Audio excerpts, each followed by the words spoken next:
आज मैं आप लोग से जीएस पेपर 1 पे बात करते हैं। जीएस पेपर 1 का आज यह 5वां वीडियो होगा। तो जो भी इस चैनल को अभी तक सब्सक्राइब नहीं किए हैं, प्लीज़ इस चैनल को सब्सक्राइब कर दें। आप इस चैनल में शुरू से लेकर लास्ट तक के बने रहे और एक एक पॉइंट को समझें और याद करें। अगर वीडियो की क्वालिटी देखने में अगर परेशानी हो रही हो तो वीडियो की क्वालिटी को बढ़ा लें और बोर्ड पे जितना लिखा हुआ है उस सभी को आप नोट्स बनाएं ताकि आपकी तैयारी समय से पूर्णतः कंप्लीट हो जाएगी। साथ में एक यह याद रहे आप लोग को कि जब भी वीडियो देख रहे हैं, हम प्रत्येक दिन वीडियो अपलोड अभी करेंगे आप लोग को, इसलिए घबराना नहीं है। जीएस पेपर 1 का तो अभी आपको जो यह 2021 में यूपीएससी प्रारंभिक परीक्षा होने वाली थी उसको स्थगित कर दिया गया है। ठीक, तो इसके बारे में एक सूचना है। यह आप लोग न्यूज़पेपर पढ़े हैं, न्यूज़ सुने हैं, तो जो लोग जान भी रहे होंगे, कुछ लोग ना भी जान रहे हैं, तो आज सुन लीजिए। देखिए, संघ लोक सेवा आयोग ने कोरोना संक्रमण के कारण जो अभी महामारी हमारे चल रहा है देश में, तो यह कोरोना संक्रमण महामारी के कारण प्रारंभिक परीक्षा को स्थगित कर दिया गया है। जो यह प्रारंभिक परीक्षा 27 जून को होने वाली थी, तो यह 27 जून को जो प्रारंभिक परीक्षा होने वाली थी उस एग्जाम को स्थगित कर दिया गया है। अब यही एग्जाम आपको 10 अक्टूबर 2021 को होगी प्रारंभिक परीक्षा। तो घबराना नहीं है, अगर यह डेट टल गई है यह महामारी के कारण, तो यह हम लोग को हित में ही है, हमें टाइम मिला है। हमें नकारात्मक बात पे ध्यान नहीं देना है और सकारात्मक बातों पे ध्यान देना है। ध्यान यह देना है कि डेट टल गई है तो ये बहुत बड़ी बात नहीं है। जो महामारी चल रहा है, सबसे पहले तो यह महामारी से हम लोग को अपने आप को पहले बचाव करना है, सुरक्षित रहना है। तो सुरक्षित पहले रहेंगे तभी तो एग्जाम कंडक्ट कर पाएंगे। तो इससे पहले हम एग्जाम की जो सूचना बताए कि प्रारंभिक परीक्षा की डेट बढ़ा दी गई है महामारी के कारण, तो हम लोग को और टाइम मिल गया है और यह टाइम को हम लोग को फायदा उठाना है। टाइम को जितना ज़्यादा से ज़्यादा सेल्फ स्टडी पे ध्यान दीजिएगा। यहाँ से भी जो जीएस पेपर 1 जो अभी आपका चल रहा है, हिस्ट्री, भारतीय इतिहास, यहाँ से प्रारंभिक परीक्षा की भी आपकी तैयारी हो जाएगी। तो यहाँ भी आप इस चैनल में बने रहेंगे। ठीक, तो यह एग्जाम जो अब आपका होगा 10 जून को होगा, 10 अक्टूबर 2021 को होगा और यह एग्जाम आपको 27 जून को होने वाली थी, इसको स्थगित कर दिया गया। इससे पहले आयोग सिविल सेवा परीक्षा 2020 की साक्षात्कार की तिथि को भी बढ़ा चुका है। यह साक्षात्कार जो इंटरव्यू है जो 2020 में प्री और मेंस की जो परीक्षा दी है, जो विद्यार्थी चयनित हुए उन लोग को जो 2020 में जो साक्षात्कार के लिए बुलाया जाता उसको भी डेट को बढ़ा दिया गया था। ठीक है, 2020 वाले विद्यार्थी को। तो ये था आपकी सूचना। अब हम लोग बात कर रहे हैं जीएस पेपर 1 की। जीएस पेपर 1 में साहित्यिक स्रोत आपका टॉपिक चल रहा था। साहित्यिक स्रोत में 2 टॉपिक बच गया था, एक बौद्ध धर्म और एक बौद्ध साहित्य और एक जैन साहित्य। तो आज की वीडियो में बौद्ध साहित्य और जैन साहित्य दोनों पे बात करेंगे। जो हमने पिछले वीडियो में पार्ट 4 में यह टॉपिक बता दिए थे कि सब लोग घर पे सेल्फ स्टडीज के बारे में करेंगे, ताकि जब यहाँ समझाया जाएगा तो आपको कंसेप्ट क्लियर हो जाएगा।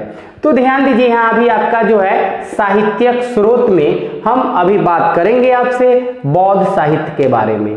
बौद्ध साहित्य के बारे में ध्यान दीजिए, बौद्ध साहित्य को 3 भागों में बांटा गया है। बौद्ध साहित्य को 3 भागों में बांटा गया है। कौन कौन भाग है? एक जातक, पिटक और निकाय। यह बौद्ध साहित्य को 3 भाग में बांटा गया, जातक, पिटक और निकाय।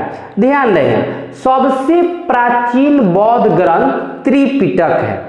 सबसे प्राचीन बौद्ध ग्रंथ जो है वह त्रिपिटक है, जिसकी रचना बुद्ध के निवारण प्राप्त करने के बाद हुई थी। इनकी जो रचना हुआ था बुद्ध के निवारण प्राप्त होने के बाद त्रिपिटक की रचना हुआ था। अब यहाँ ध्यान दीजिए, त्रिपिटक जो है 3 भागों में बांटा गया है। 3 भागों में त्रिपिटक है, 3 भागों में विभाजित है। कितने भागों में? 3 भागों में। एक है आपका सुत्त पिटक, क्या है? सुत्त पिटक। दूसरा है आपका विनय पिटक और तीसरा है आपका अभिधम्म पिटक। सुत्त पिटक, विनय पिटक और अभिधम्म पिटक। यह आपके प्रारंभिक परीक्षा और मुख्य परीक्षा दोनों के लिए इंपॉर्टेंस पॉइंट है। तो अब हम एक एक करके देखते हैं, सुत्त पिटक के बारे में, फिर विनय पिटक के बारे में और फिर अभिधम्म पिटक के बारे में। यह सभी कंसेप्ट को आप अच्छे से समझने का प्रयास करेंगे। यह फॉर्मेट जो तैयार किया जाता है, इसी फॉर्मेट में अगर हम लोग तैयारी जारी रखते हैं तो किसी तरह की कोई परेशानी नहीं होगी। और जब वीडियो सुनते हैं ना, उस समय आप क्या कीजिए, अपने सामने कॉपी पेन भी रखें, ताकि जब प्रत्येक दिन वीडियो अपलोड हो रहा है तो प्रत्येक दिन आप नोट करते चलिएगा, तो आपको क्या होगा ना कि आपकी तैयारी एक समय से पूर्णतः कंप्लीट हो जाएगी। आप आज सोचिए कि कल सुन लेंगे, फिर नेक्स्ट टाइम सुन लेंगे, तो यह आपकी आदत में सम्मिलित हो जाएगी और आपकी तैयारी फिर इस तरह से अधूरा रह जाएगा, आपको छूट जाएगा वीडियो। फिर एक एक वीडियो को प्रत्येक दिन सुनिएगा, जैसे अपलोड किया जा रहा है प्रत्येक दिन, तो आप प्रत्येक दिन सुनिएगा, तो एक के बाद अगला टॉपिक सुनते जाइएगा, तो आपकी कंसेप्ट जाहिर सी बात है क्लियर होगी। अगर आप बैक मार दीजिए तो फिर आपकी तैयारी भी बैक मार देगी। तो कहने का अर्थ यही है कि जब हम बैक मारेंगे तो पता चले कि मेरी तैयारी भी बैक मार गई। तो ऐसा काम नहीं करना है, मतलब रेगुलर बेसिस पे काम करना है, तो सब कुछ अच्छा रहेगा। ठीक है, तो अभी त्रिपिटक, सुत्त पिटक, विनय पिटक और अभिधम्म पिटक में बांटा गया। त्रिपिटक के बारे में देखते हैं।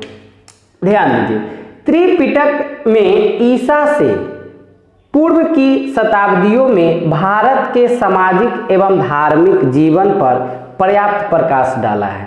त्रिपिटक जो है ईसा से पूर्व, ईसा से पहले की शताब्दियों में भारत के सामाजिक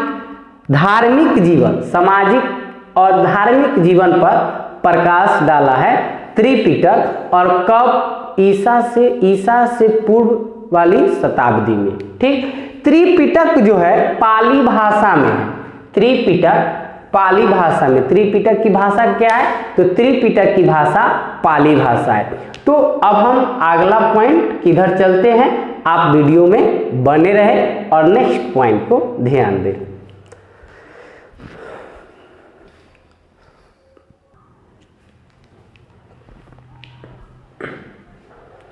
तो ध्यान दीजिए, अगला जो अब आपका टॉपिक है, अब आपका त्रिपिटक। जो अभी बताया हमने कि त्रिपिटक को 3 भागों में बांटा गया, सुत्त पिटक, विनय पिटक और अभिधम्म पिटक। सुत्त पिटक, त्रिपिटक के भी बारे में अभी बता दिए। अब सुत्त पिटक के बारे में देखिए। सुत्त पिटक को 5 भागों में बांटा गया। सुत्त पिटक को 5 भागों में बांटा गया। सुत्त पिटक को 5 भाग में बांटा गया। दीर्घ निकाय, मध्यम निकाय, संयुक्त निकाय, अंगुत्तर निकाय, खुद्दक निकाय। दीर्घ निकाय, संयुक्त निकाय, मध्यम निकाय, अंगुत्तर निकाय, खुद्दक निकाय। तो यह 5 भाग में सुत्त पिटक को बांटा गया। अब है आपका विनय पिटक। विनय पिटक को 4 भागों में बांटा गया। सुत्त विभंगु, खंदक, पातिमुख और परिवार पाठ। तो इस तरह से विनय पिटक को 4 भागों में बांटा गया। यही फॉर्मेट के अकॉर्डिंग हम लोग की तैयारी जारी रखना है। इसी फॉर्मेट के अकॉर्डिंग घर पे भी सेल्फ स्टडी करना है। ज़्यादा से ज़्यादा समय इस फॉर्मेट के अनुसार ही पढ़िएगा, कॉपी पे नोट्स बनाइएगा तो फॉर्मेट के अनुसार ही बनाइएगा, तो आपकी कंसेप्ट बिल्कुल क्लियर रहेगा। जब आपके एग्जाम नज़दीक में रहेगा तो वहाँ पर आपको कंसेप्ट क्लियर रहेगा, और इस फॉर्मेट के अनुसार अगर आप तैयारी करते हैं और एग्जाम टाइम इस फॉर्मेट को देखते हैं तो आपकी कंसेप्ट क्लियर हो जाती है और आप एग्जामिनेशन हॉल में आप क्वेश्चन को सही से डील कर पाइए। तो फॉर्मेट यह आपकी बहुत जरूरी है। अब है आपका अभिधम्म पिटक। अभिधम्म पिटक, ध्यान दीजिए, अभिधम्म पिटक के बारे में सुनिए और समझिए। अभिधम्म पिटक। बुद्ध की शिक्षा का दार्शनिक विवेचन है अभिधम्म पिटक में। बुद्ध के शिक्षा की दार्शनिक विवेचन चर्चा जो किया गया है वह अभिधम्म पिटक में किया गया। इस पिटक से संबंधित 7 ग्रंथ हैं। धम्म पिटक से संबंधित ग्रंथ की संख्या जो है वह 7 है, जिनमें कथा वस्तु सबसे महत्वपूर्ण है। 7 ग्रंथ में से कथा वस्तु ग्रंथ है वह सबसे महत्वपूर्ण ग्रंथ है। और बताएं अभी आपको कि अभिधम्म पिटक में बुद्ध की शिक्षा की दार्शनिक विवेचन किया गया है अभिधम्म पिटक में। अभिधम्म पिटक की 7 ग्रंथ है, जिसमें कथा वस्तु जो है सबसे सर्वश्रेष्ठ है। ठीक, उसके बाद अगला टॉपिक ये आपका बौद्ध साहित्य समाप्त होता है। अब है आपका जैन साहित्य, इनके भी बारे में आप जान लीजिए। जैन साहित्य जो है इनके बारे में जानिए कि प्राचीनतम जैन ग्रंथ को पूर्व कहे जाते हैं। इससे महावीर द्वारा प्रचारित सिद्धांत संग्रहित है। इसकी रचना प्राकृत भाषा में हुई है। जैन साहित्य की जो रचना हुआ है वह किस भाषा में हुआ है? तो प्राकृत भाषा में हुआ है और यह प्राचीनतम जैन ग्रंथ है। जैन अगला है कि जैन साहित्य में पुराणों का भी महत्वपूर्ण स्थान है। जैन साहित्य में पुराणों का भी महत्वपूर्ण स्थान है, जिन्हें रचित कहा जाता है। जिन्हें क्या कहा जाता है? रचित कहा जाता है। तो इस तरह से आपके साहित्यिक स्रोत की टॉपिक जो था वह अब आपका समाप्त होता है। जो हमने साहित्यिक स्रोत के जो टॉपिक बनाए थे, एक साहित्यिक स्रोत और आपका फिर साहित्यिक स्रोत में आपका एक और टॉपिक जो था साहित्यिक टॉपिक चल रहा था, और एक टॉपिक था आपका धर्मेत्तर साहित्य। तो एक टॉपिक अब हम लोग अगले वीडियो में देखेंगे।